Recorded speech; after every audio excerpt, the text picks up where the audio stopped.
Hello everyone, welcome to our new video. तो guys ये है हमारे 75 डेज हार्ड चैलेंज का डे 2। तो आज हम कंटिन्यू करेंगे अपनी रीडिंग जहाँ से अपन ने कल स्टॉप की थी। सो यस, शुरू करते हैं। चलिए शुरू करते हैं। सुबह तक सारे सुरक्षा दल आ गए थे और 16 मई को प्रातः 8 बजे तक हम प्राय सभी कैंप 2 पर पहुँच गए थे। जिस शेरपा की टांग की हड्डी टूट गई थी उसे एक खुद के बनाए स्ट्रेचर पर लेटाकर नीचे लाए।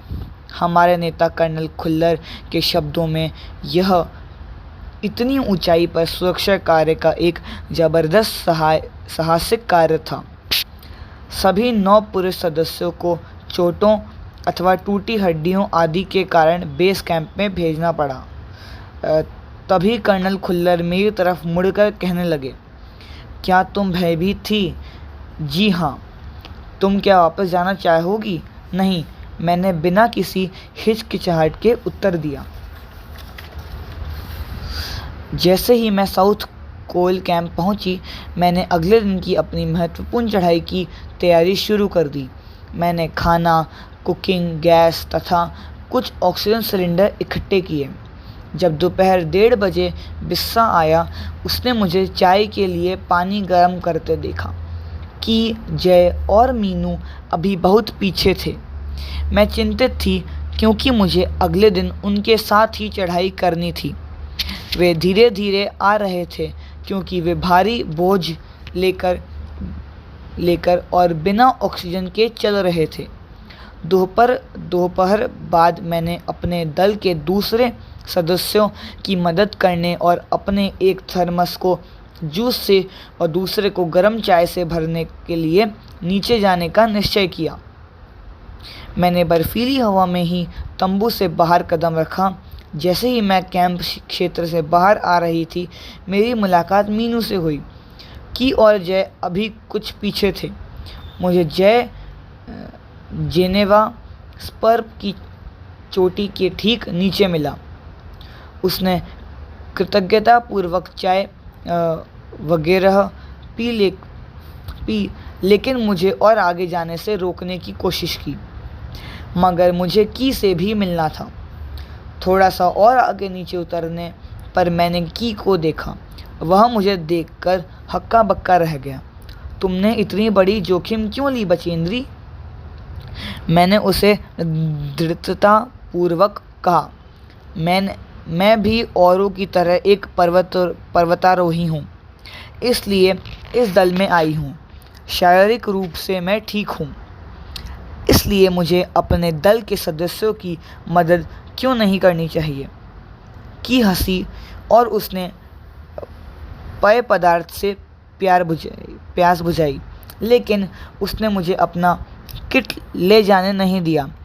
थोड़ी देर बाद साउथ कोल कैंप से लाटू और बिस्सा हमें मिलने नीचे उतर आए और हम सब साउथ कोल पर जैसे ही भी सुरक्षा और आराम की जगह उपलब्ध थी उस पर लौट आए। साउथ कोल पृथ्वी पर बहुत अधिक कठोर जगह के नाम से प्रसिद्ध है। अगले दिन मैं सुबह 4 बजे उठ गई, बर्फ़ पिघलाया और चाय बनाई। कुछ बिस्कुट और आधी चॉकलेट का हल्का नाश्ता करने के बाद मैं लगभग 5:30 बजे अपने तंबू से निकल पड़ी। अंगदौजी बाहर खड़ा था और कोई आसपास नहीं था।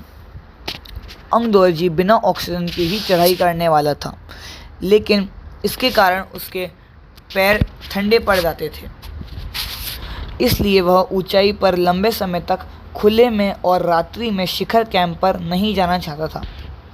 इसलिए उसे या तो उसी दिन चोटी तक चढ़कर साउथ कोल पर वापस आ जाना था अथवा अपने प्रयास को छोड़ देना था। वह तुरंत ही चढ़ाई शुरू करना चाहता था और उसने मुझसे पूछा, क्या मैं उसके साथ जाना चाहूँगी? एक ही दिन में साउथ कोल से चोटी तक जाना और वापस आना बहुत कठिन और श्रम साध्य होगा। इसके अलावा यदि अंगदौजी के पैर ठंडे पड़ गए तो उसके लौट कर आने का भी जोखिम था। मुझे फिर भी अंगदौजी पर विश्वास था और साथ साथ मैं आरोहण की क्षमता और कर्मठता के बारे में भी आश्वस्त थी।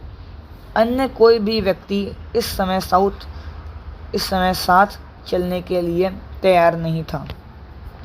सुबह 6:20 पर जब अंगदौजी और मैं साउथ कोल से बाहर निकले तो दिन ऊपर चढ़ गया था।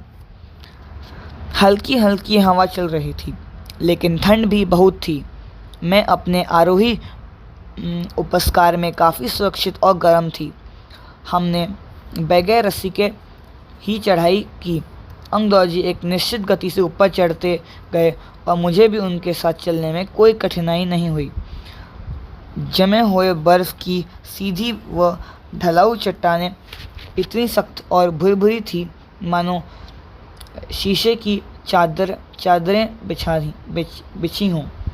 हमें बर्फ़ काटने के फावड़े का इस्तेमाल करना ही पड़ा और मुझे इतनी सख्त से फावड़ा चलाना पड़ा जिससे कि उस जमे हुए बर्फ़ की धरती को फावड़े के दांत काट सकें। मैंने उन खतरनाक स्थलों पर ही कदम अच्छी तरह सोच समझकर उठाया। 2 घंटे से कम समय में ही हम शिखर कैंप पर पहुंच गए। अंगदौजी ने पीछे मुड़कर देखा और मुझसे कहा कि क्या मैं थक गई हूँ। मैंने जवाब दिया नहीं, जिसे सुनकर वे बहुत अधिक आश्चर्यचकित और आनंदित हुए। उन्होंने कहा कि पहले वाले दल ने शिखर कैंप पर पहुंचने में 4 घंटे लगाए थे और यदि हम इसी गति से चलते रहे तो हम शिखर पर दोपहर 1 बजे तक पहुंच जाएंगे।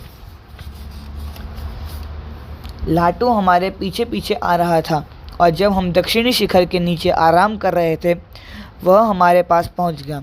थोड़ी थोड़ी चाय पीने के बाद हमने फिर चढ़ाई शुरू की। लाटू एक नायलॉन की रस्सी लाया था, इसलिए अंगदौजी और मैं रस्सी के सहारे चढ़े, जबकि लाटू एक हाथ से रस्सी पकड़े हुए बीच में चला। उसने रस्सी अपनी सुरक्षा की बजाय हमारे संतुलन के लिए पकड़ी हुई थी। लाटू ने ध्यान दिया कि मैं इन ऊंचाइयों के लिए सामान्यतः आवश्यक 4 लीटर ऑक्सीजन की अपेक्षा लगभग 2.5 लीटर ऑक्सीजन प्रति मिनट की दर से लेकर चढ़ रही थी। मेरे रेगुलेटर पर जैसे ही उसने ऑक्सीजन की आपूर्ति बढ़ाई, मुझे महसूस हुआ कि सपाट और कठिन चढ़ाई भी अब आसान लग रही थी। दक्षिणी शिखर के ऊपर हवा की गति बढ़ गई थी। उस ऊंचाई पर तेज़ हवा के झोंके भुरभुरे बर्फ के कणों को चारों तरफ उड़ा रहे थे, जिससे दृश्यता शून्य तक आ गई थी। अनेक बार देखा कि केवल थोड़ी दूर के बाद कोई ऊंची चढ़ाई नहीं है। ढलान एकदम सीधी नीचे चला गया था। मेरी सांस मानो रुक गई थी। मुझे विचार कौंधों की सफलता बहुत नज़दीक है। 23 मई 1984 के दिन दोपहर के 1:07 पर मैं एवरेस्ट की चोटी पर खड़ी थी। एवरेस्ट की चोटी पर पहुंचने वाली मैं प्रथम भारतीय महिला थी। एवरेस्ट शंकु की चोटी पर इतनी जगह नहीं थी कि 2 व्यक्ति साथ खड़े हो सकें। चारों तरफ हज़ारों मीटर लंबी सीधी ढलान के देखते हुए हमारे सामने प्रश्न सुरक्षा का था। हमने पहले बर्फ़ के फावड़े से बर्फ़ की खुदाई कर अपने आप को सुरक्षित रूप से स्थिर किया। इसके बाद मैं अपने घुटनों के बल बैठी। बर्फ़ पर अपने माथा को लगाकर मैंने सागर माथे के ताज को चुंबन लिया। बिना उठे ही मैंने अपने थैले से दुर्गा माँ का चित्र और हनुमान चालीसा निकाला। मैंने इसको अपने साथ लाए लाल कपड़े में लपेटा, छोटी सी पूजा अर्चना की और इनको बर्फ़ में दबा दिया। आनंद के इस क्षण में मुझे अपने माता पिता का ध्यान आया। जैसे ही मैं उठी, मैंने अपने हाथ जोड़े और मैं अपने रज्जू नेता अंगदौजी के प्रति आदर भाव से झुकी। अंगदौजी जिन्होंने मुझे प्रोत्साहित किया और मुझे लक्ष्य तक पहुंचाया। मैंने उन्हें बिना ऑक्सीजन के एवरेस्ट की दूसरी चढ़ाई चढ़ने पर बधाई दी। उन्होंने मुझे गले से लगाया और मेरे कानों में फुसफुसाया, दीदी तुमने अच्छी चढ़ाई की, मैं बहुत प्रसन्न हूँ। कुछ देर बाद सोनम पुलचर पहुँचे और उन्होंने फ़ोटो लेने शुरू कर दिए। इस समय तक लाटू ने हमारे नेता को एवरेस्ट पर हमें चारों के होने की सूचना दे दी थी। तब मेरे हाथ में वॉकी टॉकी दिया गया। कर्नल खुल्लर हमारी सफलता से बहुत प्रसन्न थे। मुझे बधाई देते हुए उन्होंने कहा, मैं तुम्हारी इस अनूठी उपलब्धि के लिए तुम्हारे माता पिता को बधाई देना चाहूँगा। वे बोले कि देश को तुम पर गर्व है और अब तुम ऐसे संसार में वापस जाओगी जो तुम्हारे अपने पीछे छोड़े हुए संसार से एकदम भिन्न होएगा। हाँ तो दोस्तों, आई होप आपको ये चैप्टर पसंद आया होगा। So yes, this is the end of the day 2। मिलते हैं फिर आपको डे 3 में। तब तक के लिए बाय बाय। चैनल पे नए हो तो सब्सक्राइब कर देना और वीडियो पसंद आए तो लाइक शेयर सब्सक्राइब ज़रूर करना। बाय गाइस, तब तक के लिए स्टे ट्यून्ड, बाय।